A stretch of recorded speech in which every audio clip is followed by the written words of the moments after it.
بسم اللہ الرحمن الرحیم فبأي آلاء ربك تتمارى هذا نذیر من النذر الأولى۔ پھر تو اپنے رب کی کون کون سی نعمت پر شک کرتا ہے، یہ بھی گزشتہ خبردار کرنے والوں کی طرح ایک خبردار کرنے والا ہے۔ گزشتہ درس میں آیت نمبر 56 کے الفاظ کے معانی بیان کرتے ہوئے ہم نے لفظ نذیر کا معنی بیان کر دیا تھا۔ اگلا حرف ہے من یعنی سے، النذر، النذر نون ذال اور را ہی سے ہے، اور ہم نے گزشتہ درس میں نذیر کا معنی بیان کرتے ہوئے عرض کر دیا تھا کہ نذیر کی جمع ہے نذر، یعنی خبردار کرنے والے۔ الاولی مؤنث ہے الاول کا، اول یعنی پہلا، اولا یعنی پہلی۔ پہلی کا لفظ یہاں پہ کیوں لایا گیا؟ اس لیے کہ نذر عربی زبان میں انس استعمال ہوتا ہے اور اولا اس کی صفت ہے، اور اگر موصوف یعنی جس کی صفت بیان کی جانی ہے، جس کی صفت لائی جانی ہے، اگر وہ موصوف مذکر ہو تو صفت بھی مذکر لائی جاتی ہے، اور اگر موصوف مؤنث ہو تو اس کی صفت بھی مؤنث لائی جاتی ہے۔ تو چونکہ النذر مؤنث ہے لہٰذا الاول نہیں لایا گیا بلکہ الاولی لایا گیا، اور اس کا معنی ہے گزشتہ، پہلے خبردار کرنے والے۔ البتہ میں پہلے خبردار کرنے والے اس لیے کہہ رہا ہوں کیونکہ اردو زبان میں ہم اس کو مذکر استعمال کرتے ہیں، اور یہ بات بھی یاد رکھیے کہ عربی زبان میں بہت سارے موارد ایسے ہیں کہ عربی میں تو اس کو مؤنث لیا جاتا ہے لیکن اردو زبان میں ہم اسے مذکر کہتے ہیں۔ مثال دے دوں، مثلا جو سورج ہے، شمس ہے، اس کو ہم اردو زبان میں مذکر کہتے ہیں سورج کو، لیکن عربی زبان میں شمس مؤنث لیا جاتا ہے۔ اسی طرح فارسی میں بھی شمس سورج کو، آفتاب کو مؤنث لیا جاتا ہے۔ تو اس وجہ سے بعض اوقات ممکن ہے کہ ہم عربی زبان میں ایک لفظ مؤنث آیا ہو لیکن اس کا ترجمہ ہم مذکر میں کریں، اور یہ فرق ہم نے آپ کی خدمت میں بیان کر دیا۔ ھذا نذیر من النذر الاولی، یہ قرآن یا یہ رسول بھی خبردار کرنے والا ہے، من النذر الاولی، انہی خبردار کرنے والوں میں سے ہے۔ جیسے پہلے نبی آئے تھے، یہ بھی ان نبیوں میں سے، ان خبردار کرنے والوں میں سے خبردار کرنے والا ہے۔ یا اگر ہم نذیر سے مراد قرآن کریم لے لیں تو ہم کہیں گے کہ یہ آسمانی کتاب بھی اپنے سے پہلے والی آسمانی کتابوں کی طرح خبردار کرنے والی ہے۔ اور یہ جو گزشتہ آیات گزری، یہ ہم نے عرض کیا کہ اللہ تبارک و تعالی نے فرمایا تھا اس شخص کو کہ جس نے خرچ کرنا اللہ کے راستے میں روک دیا تھا، اسے فرمایا تھا کہ ام لم ینبأ بما فی صحف موسیٰ و ابراہیم الذی وفیٰ، کیا اس کو خبر نہیں پہنچی اس کی کہ جو ابراہیم کے اور موسیٰ کے صحیفوں میں ہے؟ اور اس کے بعد جتنی باتوں کا ان گزشتہ آیات میں تذکرہ ہوا وہ ساری کی ساری گویا کہ حضرت ابراہیم کے صحیفوں میں بھی موجود تھی اور حضرت موسیٰ کے صحیفوں میں بھی یہ باتیں موجود تھی، اور قرآن مجید نے گویا کہ ان کی باتوں کی تکرار کی، اور پھر فرمایا کہ یہ بھی انہی خبردار کرنے والوں اور ڈرانے والوں کی طرح یہ قرآن بھی اور یہ ہمارا نبی بھی ایک ڈرانے والا ہے۔ ایک نقطے کی طرف اس درس میں میں توجہ دلوانا چاہوں گا۔ آپ نے توجہ کی کہ قوم لوط اور ان کی برائی پر اللہ نے انہیں کیا عذاب دیا،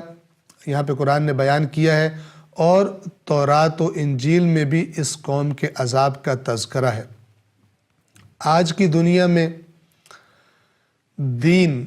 کہ جو انسانوں کو اکٹھا کرنے کے لیے آیا تھا اور جس کا پیغام یہ تھا کہ سب کے سب انسان اللہ کی مخلوق ہیں اور سب کے سب ایک باپ اور ایک ماں کی اولاد ہیں، اور قومیں اور قبیلے اس لیے ہیں تاکہ ایک دوسرے کی پہچان کر سکیں، لیکن قوموں اور قبیلوں کی وجہ سے دین کسی کو برتری عطا نہیں کرتا۔ لیکن آپ توجہ فرمائیں کہ آج کی دنیا میں بعض لوگ دین کی وجہ سے اپنے آپ کو برتر قوم اور دوسروں کو گھٹیا قوم سمجھتے ہیں، جس طرح کہ یہود کے بارے میں اللہ تبارک و تعالیٰ فرماتا ہے کہ ان کا یہ عقیدہ تھا کہ ہم اللہ کے بیٹے ہیں، نحن ابناء اللہ و احباؤہ، ہم اللہ کے پسندیدہ ترین قوم ہیں اور ہم اللہ کے بیٹے ہیں،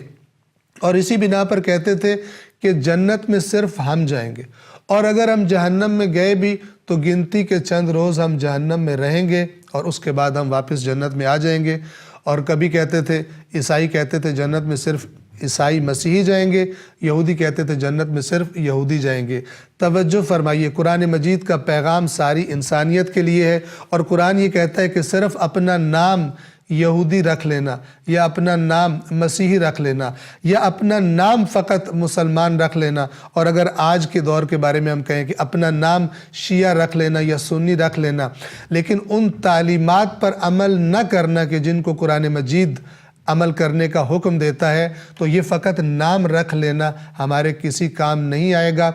اللہ تبارک و تعالی فیصلہ اپنی اطاعت اور اپنی نافرمانی کی بنیاد پر کرے گا۔ سورہ آل عمران میں قرآن مجید کا واضح فرمان ہے، توجہ کیجئے گا، قُلْ اطیعوا اللہ والرسول، اے رسول ان سے کہیے اللہ کی اطاعت کرو اور اللہ کے رسول کی اطاعت کرو، فَإِن تَوَلَّوْا، اگر تم پھر گئے، یعنی اگر تم نے اطاعت نہ کی،